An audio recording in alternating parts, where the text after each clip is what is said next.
Would you please give it up from Dallas, Texas, MercyMe!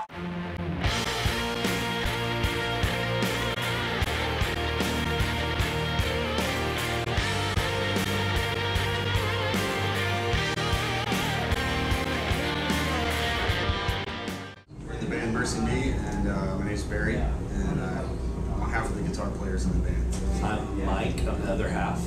Nathan, I play bass guitar. Yeah, I mean, I grew up a long time ago, so my influences definitely weren't Christian. Christian music was hardly born when I started playing guitar, so definitely a lot of mainstream influences. Eddie Van Halen, Jimmy Page, people like that. So yeah, I grew up probably in the 80s, I would say, and so there was Christian music, but I wasn't into a lot of it. There was some of the heavier bands like Stryper I thought was awesome. But then actually when I hit high school, I started learning more about, well, his influences, Van Halen, more like the Zeppelins and the Eagles and Aerosmith, the older 70s rock. So that's where a lot of it came from. And then I discovered U2 and really became a fan of At the Edge and the styling and the way he used effects. Yeah, I'm in the same boat as Mike. Kind of grew up in the 80s, and I was really influenced by a lot of pop music too. U2 was a big influence, but I kind of growing on later on had bigger influences in the rock scene later on, which is kind of backwards when you want to be in a band, but that's the way it went down for me. He thought we were going to be doing a lot of dancing when he joined. It's true. But, you know what? I started playing when I was about 15, and the first set of strings I ever bought were Dario. And I started experimenting, when I'd start reading Guitar Player magazine or whatever, and all these different people were playing all these different strings, and I went down the line, I tried them all, and I remember vividly, even as like a 16-year-old, being like, man, they just don't feel right. They don't feel as good. They weren't as, I'm not going to throw out other names under the bus, but I remember just how smooth the Diodarios played compared to other brands, and it always stuck with me. They always held in tune better than some of the other brands I tried, and it was a natural fit for me from the beginning, and I've always played them. I tried the others and always came back. yeah, I've been playing for about 39 years, and I started with another brand. I don't remember how I actually came to Diodario, but when I did, there was a noticeable difference. And I've tried every string on the market. I've tried strings that people made, or like, hey, can you try our strings out? And I'm trying them, and it's like, just not as good. Diodario stay in tune. The colored ball ends help me when the lights are dim. Don't they? Yeah, It's awesome. colored ball ends. Brilliant. Brilliant. Yeah, good stuff. Yeah, I have never found another set of strings that gives me the same tonal qualities as Diodario, for sure.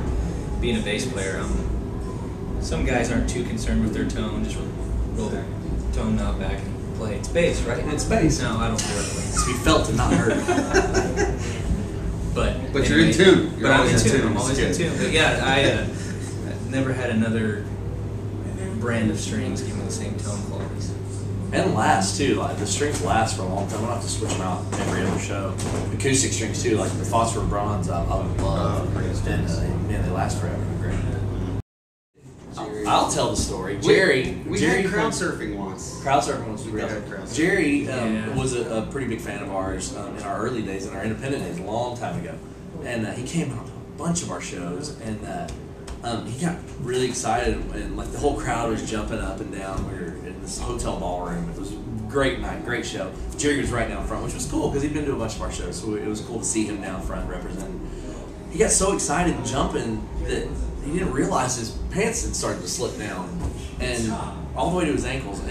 But that did not keep him from staying involved in the show. He was jumping the whole time, didn't slow him down a second. So that was pretty awesome. He actually pulled him back up and jumped. And as he was jumping, he would not stop give in. jumping. That dude knows how to go. Yeah, it was but it was cool. Jerry came to a bunch of our shows. Well, I haven't seen him in a while, but yeah.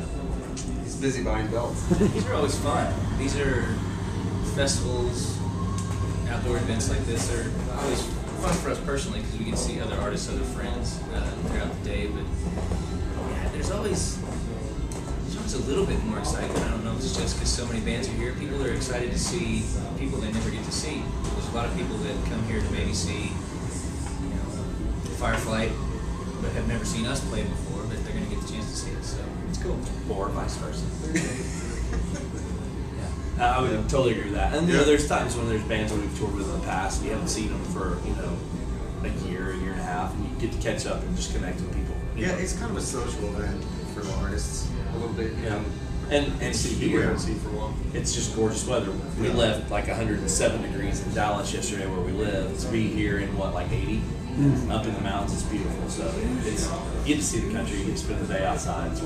I want to see Paper Route, but they're playing at 3:20 and we have like an autograph signing thing at 3:30, and I'm going to probably miss their whole set. So that kind of is frustrating. And that's the other downside too. Stuff like this, you're always so busy. Sometimes you don't get to see those bands you want to see. But yeah, I mean, it's gonna be a great day of music. I heard the OC Supertones are playing. They're striking back. Yeah, they're back. That'll be fun. I think they were one right before us, aren't they? I hope so. I think so. Yeah, I think we'll get a chance to see them. So that'll be fun. It's been a while since they've done shows. When we started the band in '94, a few years before that, Bart had moved to Florida from Texas to be the intern for the youth group I was in. He moved because of me, because I'm that awesome. No, but we started playing in the Wednesday night worship band and started writing some music together or whatever. And as an intern for the youth group, he didn't do much. He ordered pizza for youth gatherings and set up chairs for the Wednesday night service or whatever. And so a lot of times during the week when his grandmother would call in to check on him, he would be home and doing nothing. And she asked him, and he sarcastically responded once when she asked him what he was up to. He said, well, I'm actually going to take a lot of time off this next year to come up with a good band name. We're starting this band. And she said, well, MercyMe, Bart, why don't you go get a real job? And so it's a constant reminder that one day we will probably have to get real jobs. But in the meantime, we're doing this. And so, that's where the name came from. It stuck. Touring. Our newest album just came out in May 4th. The Generational Level came out. And we're really excited about not just the album and the music, but the idea behind it. We're hoping that it can spur a movement that would go long beyond the life of this album and the band.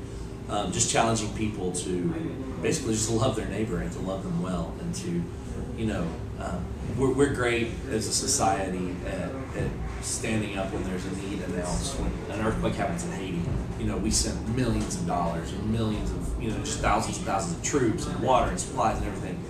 But I'm not really sure my neighbor down the road's last name, and I have no idea what he needs. I have no idea of how I can reach out to him and help him. And, if we could take that time to just open our eyes a little bit to the world around us, take our focus off of ourselves, which is hard sometimes. I mean, I got 3 little kids and a wife that I'm trying to take care of, and to pull my head out of my own family long enough just to look around and see the needs of others. I think that's the challenge that we've challenged ourselves with this record, and we're challenging others to do, just to reach out into your communities and your neighborhoods and people around you and just love them well. And so we're really excited about that. We're excited about playing some of these new songs live. So yeah, that's kind of where MercyMe is. All these things happened in our independent days when we didn't have crew guys setting up for us, so we were setting up ourselves, and things all fell apart. Nothing happens. Yeah, nothing bad happens anymore. But we were actually at a camp and playing like all week long, and Jim used to play accordion a lot in our live show. Why? I don't know. But he has his B3 set up, his keyboard's on top of that. On this little riser, he's just got way too much stuff crammed on there because he's a keyboard player. And so he's rocking his accordion on this song, and he's sitting on a stool while he's playing it, rocking the accordion. And the back leg of his stool slips off of the riser. Well, he doesn't just fall. He falls into like this wall right behind him, and he gets pinned by his accordion, like it's fully extended on him, and he can't close it, and he can't get up. All we see are his feet up in the air behind the organ, which was pretty awesome. I think it took 4 grown men to... We didn't stop him, no. No, we didn't stop the song. We never stopped the song. Yeah, show must go on, for sure. One night I was making a really quick change from electric to acoustic, or acoustic to electric, and I pulled my acoustic off and hit myself right in the eyeyelid and Gushed the rest of the show. Yeah, I was having that was awesome. That's really rock and roll. It's a good show when you're bleeding. If there's no blood, it's not rock and roll. You came to find